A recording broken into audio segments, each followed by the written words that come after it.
Kalau kamu mau tahu dunia, cukup tahu Indonesia. Kami banyak sekali. Tapi kalau kamu mau tahu Indonesia, cukup ke Alor. Cukup ke Alor. Alor terlalu banyak. Jangan ajar tentang kebinekaan. Alor tempatnya. Kesimpulannya ringan. Kalau mau tahu dunia, cukup ke Alor. Ini Alor, Pak. Alor.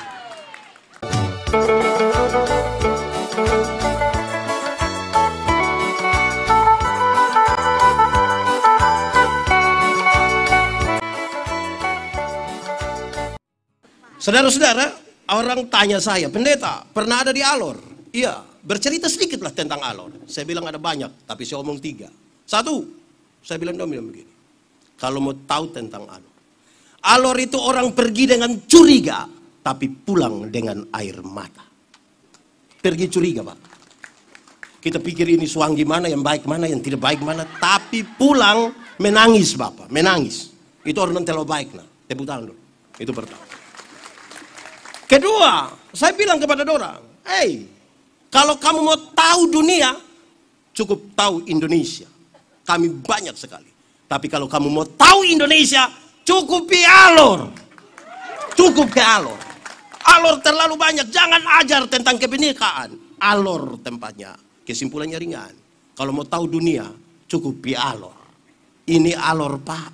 Alor. Ketiga, orang tua di Alor ajar saya bilang begini. Dunia mau berubah, silakan berubah. Dunia mau jalan seperti apapun, silakan. Tapi ada hal yang perlu diingat. Dia kasih tahu saya bilang begini. Saya tinggal di kepala burung waktu itu. Dia bilang begini. Kita tidak bisa melarang burung terbang lewat kepala. Tapi yang kita jaga jangan sampai dia buang kotoran di atas kepala. Kita tidak bisa melarang orang buat jalan di samping kebun. Yang kita jaga jangan sampai dia tolak kita punya pagar. Dia injak kita pun tanaman. Saya tambah 1. Oh kalau begitu. Kita tidak bisa larang semua nona dan ibu-ibu pakai celana umpan di Kupang. Tidak bisa. Yang kita jaga adalah jangan sampai dia pakai celana umpan, kita terumpan semuanya. Itu yang kita perlu. Dan pelajaran itu saya cukup dapat di Alor saja. Itu yang luar biasa. Baik, saudara-saudara. Lao Tse, seorang guru spiritual. Dia bilang kepada murid-muridnya. Ada 3 hal yang paling dibutuhkan oleh satu negara. Pertama, tentara. Kedua, makanan. Dan yang ketiga, kepercayaan. Tentara, makanan, kepercayaan. Terus dia bilang begini, murid-murid dari 3 ini coba kamu kasih kurang 1. Murid-murid sepakat. Kasih kurang saja tentara. Kamu tidak takut kalau satu negara tidak ada tentara? Tidak apa-apa. Lalu bagaimana kamu berargumentasi? Iya, tidak perlu ada tentara. Yang penting kita bangun hubungan persaudaraan yang baik. Kita membangun komunikasi politik yang baik. Kita bangun hubungan dengan orang lain dengan baik. Tidak usah ada tentara, tidak apa-apa. Berarti tinggal 2. Makanan dan kepercayaan. Terus beliau bilang begini. Coba dari 2 ini kamu kasih kurang 1 lagi. Kasih kurang 1. Makanan atau kepercayaan. Kira-kira kalau ditujukan kepada kita, kasih kurang mana? Makanan atau kepercayaan? Saya lihat saudara ragu-ragu ini. Makanan atau kepercayaan? Yakin? Jadi sebentar tidak makan juga tidak apa-apa. Kita kasih kurang makan atau kepercayaan? Apa? Wih, berat juga. Tapi murid-murid bilang begini, hilangkan saja kepercayaan. Kenapa? Pak, untuk apa kita dipercaya tapi lapar? Kok kita kerja-kerja ini semua untuk makan? Lalu Lao Tse bilang begini, kamu baru saja mengucapkan satu hal yang merusak bangsa ini. Ini negara, ini dunia, ini persekutuan harus didiami oleh orang-orang yang bisa dipercaya. Jangan hanya karena makanan kamu kehilangan kepercayaan. Saya mau tanya, Ika ini bisa dipercaya semua? Ini orang Alor yang ada di sini ini bisa dipercaya semua? Yakin? Berarti tidak ada dusta di antara kita. Saya lihat saudara juga kurang yakin ini. Tapi ini serius saudara-saudara. Gembala-gembala ketika mereka jaga ternak. Palestina bukan daerah yang baik seluruhnya bagi peternakan. Di sini subur, di sini tidak, di situ subur, di situ tidak. Karena itu gembala-gembala seringkali terlibat pertengkaran. perkelahian, perampasan area. Mereka masuk pada kelompok orang-orang yang sulit dipercaya. Tiba-tiba berita kelahiran itu, kelahiran juru selamat itu disampaikan pertama kali kepada mereka. Bagaimana orang-orang yang telah diberi stigma tidak bisa dipercaya ini akan berbicara sesuatu yang membuat orang menjadi tergugah dan percaya. Ini sebuah pekerjaan luar biasa. Mereka harus pastikan bahwa mereka sungguh-sungguh adalah orang-orang yang melihat, mendengar, dan menyaksikan langsung berita itu. Dan sekarang mereka harus menyatakannya. Saudara-saudara, saya biasa bilang begini. Kalau orang tolong kita, kok kita bilang terima kasih. Itu baik atau tidak? Baik atau tidak? Baik. Kalau begitu saya mau tanya. Siapa pu suami yang kalau pagi-pagi mama dorang bikin kopi, nah dia pu suami bilang, Mama, terima kasih. Ada kok tidak? Ada kok tidak? Ada. Ini ibu-ibu dong mulai lindungi dong pu suami. Banyak suami ini istri bikin kopi dia tidak terima kasih. Tapi kalau istirahat kantor baru dia makan di warung satu, subayar lagi terima kasih lagi. Kadang-kadang dia janji itu, Mbak, yo besok saya datang lagi. Nah, setelah dengar khotbah ini, bapak-bapak pulang, dia bilang betul, tadi Pak Pendeta Om betul lah. Saya mau terima kasih dulu. Pas ibu siap makanan, terus papa bilang, Mama, terima kasih. Saya mau tanya, Mama dorang langsung percaya? Bapak yang tidak tahu terima kasih ini tergugah dengan khotbah malam ini, terus Bapak bilang, Mama, terima kasih. Mama percaya? Tidak gampang untuk menjadi orang yang bisa dipercaya. Padahal kita ada sungguh-sungguh ini. Pasti ketika Papa bilang, Mama, terima kasih, itu Mama pikiran. Paling tidak Mama punya pikiran ada dua. Pertama pasti Mama pikir begini. Tidak tahu roh apa naik di Bapak. Atau yang kedua jangan-jangan Mama pikir begini. Jangan sampai ini hari terakhir. Tiba-tiba beliau jadi. Menjadi dipercaya itu tidak gampang saudara-saudara. Dan kita butuh perjuangan tentang itu. Saya lihat saudara-saudara kan saya tinggal di Alor. Saya bertemu banyak orang Alor di luar Alor. Orang Alor itu tidak takut bikin pesta. Mau susah, mau senang, tetap kita lego-lego sampai pagi. Mau sebentar ada lego-lego ke tidak pentia? Nah itu ke tidak? Mau susah, mau senang, mau resesi, mau isu apapun, tetap ini Alor Pak. Berarti bukan soal uang. Bukan soal uang. Saudara-saudara, saya baca satu artikel kecil tentang uang. Dia bilang begini. Ada satu tempat makan. Di situ ada orang makan. Oh iya di tempat makan ya orang makan. Kalau di tempat makan orang tidur, itu namanya tempat tidur. Dia makan terus ada pengamen. Ini pengamen ini dia datang menyanyi seadanya. Ku ingin saat ini engkau. Terus dia langsung kasih keluar dia pun gelas itu kok goyang-goyang begini dong kasih uang. Berapa? 500. 1000, 2000, receh. Di tempat makan yang lain ada juga orang makan, ada juga pengamen. Tapi pengamen ini dia datang. Dia datang ke tiap-tiap meja terus dia begini. Saya bisa menyanyi? Iya. Kamu mau saya menyanyi lagu apa? Dong kasih tahu dan dia mulai main gitar dan dia mulai menyanyi. Setelah menyanyi dengan baik dia pastikan yang mendengar itu puas. Terus dia kasih keluar dia pun tempat uang. Dorang kasih uang. Berapa? 5.000, 10.000, 20.000. Di tempat makan yang ketiga ada orang makan, ada juga pengamen. Tapi pengamen yang satu ini sedikit berbeda. Dia duduk di pojok. Tidak bermaksud mengganggu siapapun, dia bawa sebuah pengeras suara kecil, terus dia taruh di situ. Di sampingnya ada banner, dan di bawah banner itu ada kepingan-kepingan sedih. Di banner itu tertulis, 20% dari hasil penjualan kepingan-kepingan sedih ini akan dipakai untuk membantu ada kampung mana begitu. Habis makan ada yang tanya berapa? 50.000. Ada yang ambil satu, ada yang ambil dua, ada yang berikan uang lebih di situ.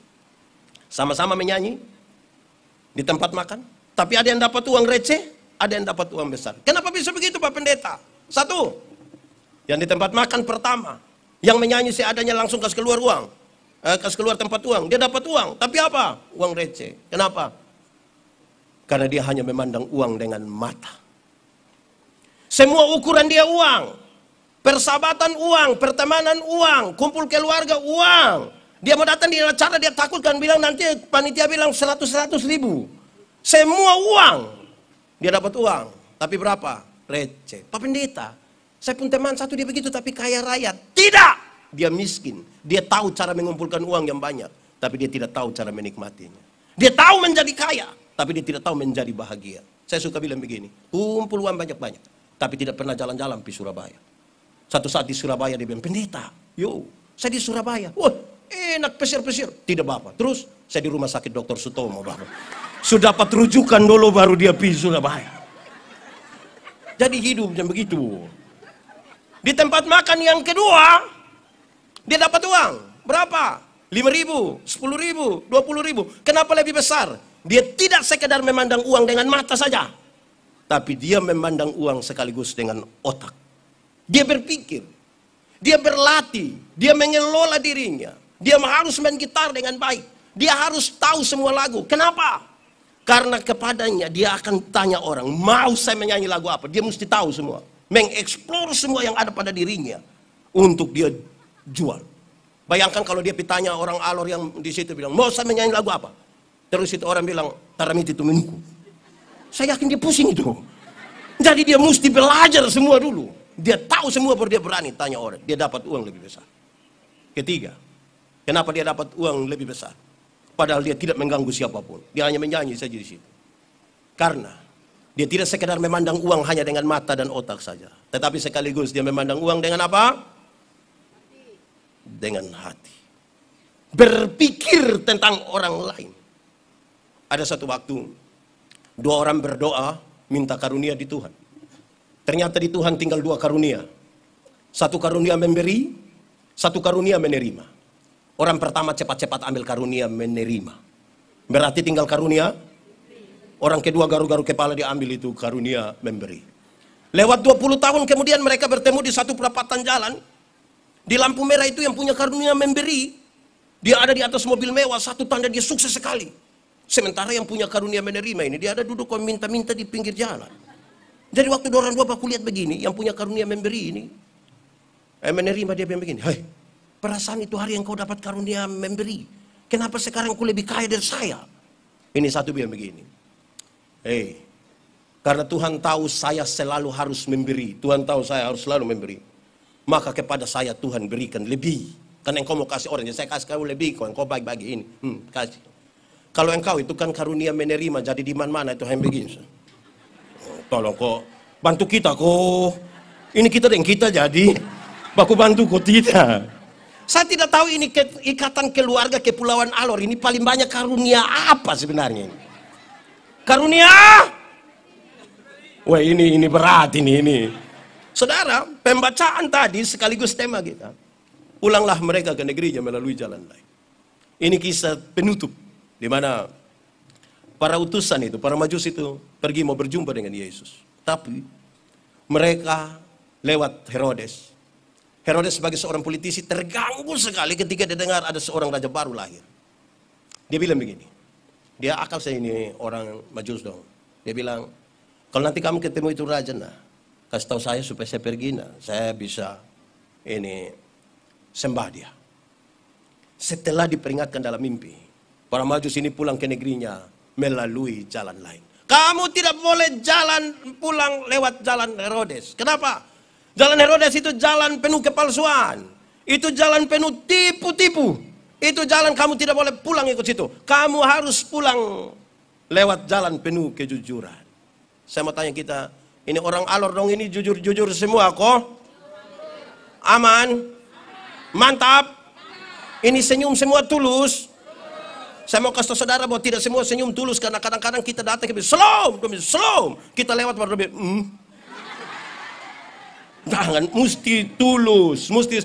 Orang tua di Alor dong ajar kita bilang begini, untuk apa kita tidur satu tempat tidur yang sama tapi dengan mimpi-mimpi yang beda? Lebih baik kita tidur di tempat tidur yang berbeda tapi dengan mimpi-mimpi yang sama. Enak itu kalimat Nah saya ulang. Saudara bikin status tandai saya. Untuk apa kita tidur satu tempat tidur yang sama tapi dengan mimpi-mimpi yang lebih baik kita tidur di tempat tidur yang berbeda tapi dengan mimpi-mimpi yang ini Alor Pak. Alor. Ya. Saya mau tanya kita, tipu itu boleh kok tidak? Tipu boleh kok tidak? Tapi kalau untuk kebaikan kita tipu boleh? Siapa yang ajar? Tipu itu tipu, tidak ada tipu untuk kebaikan. Satu tipu akan melahirkan tipu baru. Kalau kita tanya, Bapak, kenapa tidak pergi gereja? Karena perasaan dan pendeta tanya, dia bilang, Bapak saya sakit lah. Kita ketemu dia pu istri, kita bilang, Mama, bilang Bapak sakit. Terus Mama bilang, tidak. Kita ketemu dia, kita bilang, Bapak, Mama bilang Bapak tidak sakit. Terus dia bilang, saya sakit mas, saya bilang ke Mama. Satu tipu melahirkan tipu baru, Bapak. Wah, itu bahaya. Pak Pendeta, kami alor ini kan tipu. Kami ini hanya pakai kata sebenarnya dan tapi. Kenapa kau tidak datang di ini acara? Sebenarnya saya datang, Bapak. Tapi ya, itu tapi itu dia tidak datang lagi. Jadi yang sebenarnya dong, itu dia semua tipu itu. Ada satu anak kecil umur 1,5 tahun baru belajar ngomong. Dia pu bapak kepala desa. Ini anak ini, setiap kali dia mau kencing, dia minta tolong dia pu bapak yang kasih kencing dia. Tapi karena dia pu bapak rasain pejabat di kampung ini, jadi dia pu bapak ajar dia pu anak. Hei, Adi, kalau adik mau kencing, nah adik kasih tahu bilang, Adi mau menyanyi. Nah itu jurus berhasil. Setiap kali bab desa duduk dan staf dorang begini, anak mau kencing, dia datang dia bilang, Bapak, yuk, Adi mau menyanyi. Dia pun bapak sengaja putar-putar begini, keluar kas kencing itu anak, selesai. Satu saat dia pun bapak mama dapat kesempatan pergi Jakarta. Titip ini anak di depo om dorang. Tengah malam ini anak mau kencing, dia kasih bangun dia pun om bilang begini. Om, makasih. Ya, Adi mau menyanyi. Dia pun om karena tidak tahu, dia pun om bilang, jangan, ini sudah tengah malam kok tidak. Ini anak rasa tidak bisa, dia bilang, om, yo, Adi mau menyanyi. Dia pun om tidur setebak di sebelah nanti marah, tidur. Ini anak rasa sudah tidak bisa, dia bilang, om, yo, Adi sudah tidak bisa. Adi harus menyanyi sudah. Terus ini om juga sudah kasihan, ini om yang begini. Itu nah Adi menyanyi pelan-pelan, dia om pun telinga. Ini anak ini dia bangun, dia kencing, dia pun om pun telinga. Saya tanya kita dulu, siapa yang salah? Om ko bapak? Om ko bapak? Bapak ko om? Om ko bapak? Kenapa ko bapak yang salah? Makanya kalau benar katakan, salah katakan, ya katakan, tidak katakan, menyanyi katakan, kencing katakan, berani yang kau rubah sedikit. Kan kasihan itu om, kau tidak.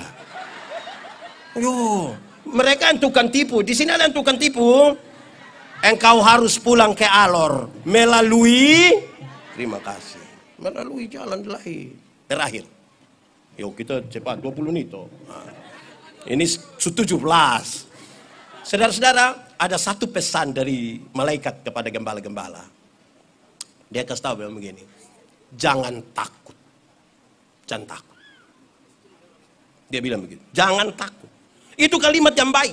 Berita Injil itu berita pembebasan.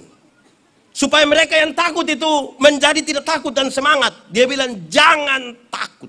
Memang ada masalah, tapi jangan takut. Saya mau tanya, saudara ada masalah kok? Tidak usah omong. Saya lihat yang ini muka masalah semua. Masalah ialah kesenjangan antara harapan dan kenyataan. Harapan menikah umur 28, sekarang sudah 34. Masalah itu. Harapan menikah dan dia, ternyata dia nikah dan kita pun teman akrab. Masalah. Masalah itu. Tapi jangan takut. Jangan takut. Kasih Tuhan itu besar.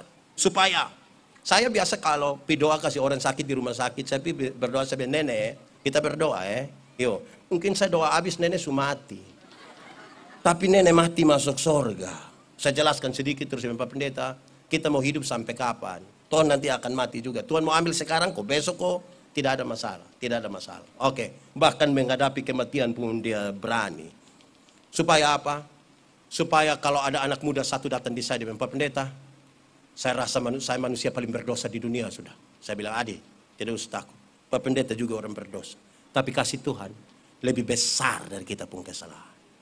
Bayangkan kalau dia datang, dia kasih Pak Pendeta, saya rasa saya manusia paling berdosa di dunia. Saya bilang, ya saya lihat muka ini muka berdosa, ini saya lihat ini. Engkau ini kalau tidak bertobat, engkau pun kaki tangan lompat buang semua. Wah ini bahaya ini. Jangan juga bakas takut. Saya mau bilang ibu-ibu dulu. Ibu-ibu. Kalau kasih makan anak umur 2 tahun itu gampang kok susah? Susah. Dia pun mama lari, tiba-tiba dia pun mama, ini anak belum tidak bisa mengerti orang tua sedikit. Bagaimana anak umur 2 tahun ini mengerti dia pun mama yang 40 ini? Tapi mama-mama dong ini kadang-kadang, ini anak kalau tidak mau makan, om baik-baik dan dia lah. Kasih tapi adik makan, biar adik sehat ayo. Ini anak tidak mau makan. Dia punya mama bilang, makan itu om datang. Wah. Itu om sudah datang. Wah. Akhirnya ini anak besar dalam ketakutan. Anak kalau tidak tidur malam, tidak mau tidur malam, itu kasih tahu dia baik-baik. Adik, tidur. Tidur kok besok pagi adik bangun tidur. Adik bangun segar. Iya toh, adik tidur. Adik belum tidur, nah papa mama tidur duluan. Kasih tahu dia baik-baik. Ini anak tidak mau tidur, dia pun mama dan dia pun bapak sepakat kasih mati lampu. Terus dia pun bapak keluar dari pintu belakang, menuju jendela kamar. Terus dia pun bapak garu jendela. Dia pun mama sengaja kaget di dalam. Hah? Om, adik subobo om. Ini keluarga tipu-tipu, ini tidak bisa, tidak. Bapak mama, saya senang deh orang alor ini. Dimanapun dong bangga tetap jadi orang alor, saya senang. Dorang senang dan dompu apa yang ada. Mau jagong titi kah, kanari kah, kita begitu. Saya melayani di kampung-kampung itu, termasuk di alor. Saya bilang begini, kalau saya pergi ke rumah, kamu kasih saya, jangan kasih biskuit. Bapak kok kenapa? Bapak kan bukan datang tiap hari. Jangan kasih biskuit. Kasih saja kenari kah, jagung kah, apakah. Kita makan itu saja. Kok kenapa kalau biskuit? Saya pikiran kalau kamu kasih saya biskuit. Kok kenapa pikiran? Kamu tidak rencana, bukan rencana tahan. Saya pikiran ini begini. Kalau kamu kasih saya biskuit, setiap kali saya mau makan itu, kamu anak dari belakang kan pintu kok semua melui saya begini. Dia cek saya satu-satu ini. Saya pikiran saya makan berapa dia hitung ini. Lama-lama dong baku bunuh gara-gara biskuit ini. Jadi saya kenari saja lah. Di muka ada satu piring, di belakang 2 bokor itu. Baik saja di sana. Kita membangkitkan, kita punya semangat. Amin kok. Baru kita bicara alor itu surga yang ada di dunia. Pastikan bahwa itu benar-benar ada. Amin kok. Ini alor pak. Orang alor punya logat itu kayak orang Papua. Saya ingat saya di Papua. Saya akhiri khotbah sudah 20 menit. Keluar begini ada nenek-nenek satu dia jual kelapa ini. Nenek, kelapa berapa? 10.000. Punya mahal. Kecil begini 10.000. Ini nenek bilang, apa? Kecil. Coba kau telan. Saya rasa kalau saya telan itu besar. Akhirnya saya mengakui hidup kita itu cukup bersyukur itu cara terbaik menikmati. Saya suka MC mama tadi, saya senang sekali dia kasih dia pun rambut begitu, itu saya senang. Semua iklan kecantikan kulit mengarahkan kita untuk ambil kesimpulan seolah-olah rambut lurus lebih baik dari rambut keriting. Saya protes. Saya berkhotbah dalam banyak acara mendorong budaya positif Valentine. Saya bilang begini, di hari kasih sayang ini, yang paling akan menikmati belayan seorang suami adalah mereka yang rambut keriting, bukan yang rambut lurus. Bisa begitu? Iya, kalau lurus itu kita belai tidak terlalu enak lah. Tidak enak. Mungkin karena lurus dia licin lah. Kita pegang di kepala baru kita mau tarik turun, dia bilang, sayang, itu tidak kena, tidak klik sedikit juga. Yang keriting itu dibelai menarik. Sayang. Ini alor pak.